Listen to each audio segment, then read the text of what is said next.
ঢাকার আবাসিক এলাকায় সাপের দাপট, ৩ মাসে উদ্ধার ৩২১টি সাপ উদ্ধার করা হয়েছে।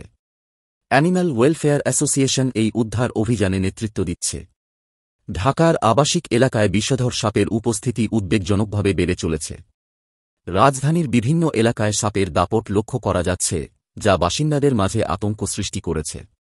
অ্যানিম্যাল ওয়েলফেয়ার অ্যাসোসিয়েশনের আহ্বায়ক আদনান আজাদ জানিয়েছেন, গত ৩.৫ মাসে তারা ঢাকার বিভিন্ন এলাকা থেকে ৩২১টি সাপ উদ্ধার করেছেন। উদ্ধার করা সাপের মধ্যে বেশিরভাগই বিষধর পদ্ম গোখরা।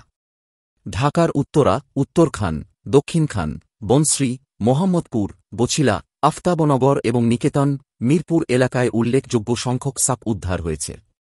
অ্যানিম্যাল ওয়েলফেয়ার অ্যাসোসিয়েশনের ফেসবুক পেজ থেকে জানা যায়, মে মাসে বনশ্রীর একটি ফ্যাক্টরি এবং জুন মাসে মোহাম্মদপুরের একটি বহুতল ভবনের ৯ম তলা থেকে সাপ উদ্ধার করা হয়।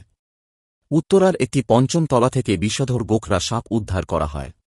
এই উদ্ধার অভিযানের অংশ হিসেবে আগস্ট মাসে ঢাকা ক্যান্টনমেন্ট এলাকার কাফরুলের একটি বহুতল ভবন থেকে ঘরগিন্নি সাপ এবং বছিলা থেকে বিষধর গোখরা সাপ উদ্ধার করা হয়। সেপ্টেম্বরের শেষ দিকে নিকেতনের একটি আবাসিক ভবন থেকে মাঝরাতে একটি প্রাণঘাতী বিষধর গোখরা সাপ উদ্ধার করা হয়।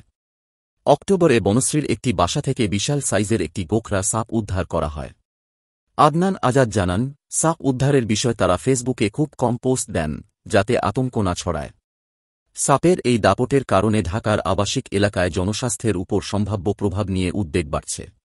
বিশেষজ্ঞদের মতে, নগরায়নের ফলে সাপের প্রাকৃতিক বাসস্থান সংকুচিত হওয়ায় তারা মানুষের বাসস্থানে আশ্রয় নিচ্ছে। সাপের উপস্থিতি শহরবাসীর জন্য একটি নতুন চ্যালেঞ্জ হয়ে দাঁড়িয়েছে। স্থানীয় প্রশাসন ও সুরক্ষা সংস্থাগুলির উচিত এই বিষয়ে সচেতনতা বৃদ্ধি করা এবং বাসিন্দাদের নিরাপত্তা নিশ্চিত করতে প্রয়োজনীয় পদক্ষেপ গ্রহণ করা। একই সঙ্গে পরিবেশবিদরা সাপের প্রাকৃতিক বাসস্থান সংরক্ষণের উপর জোর দিচ্ছেন, যা জীববৈচিত্র্য রক্ষায় গুরুত্বপূর্ণ। Bhaskar, desk report, AI news reader, Dhaka.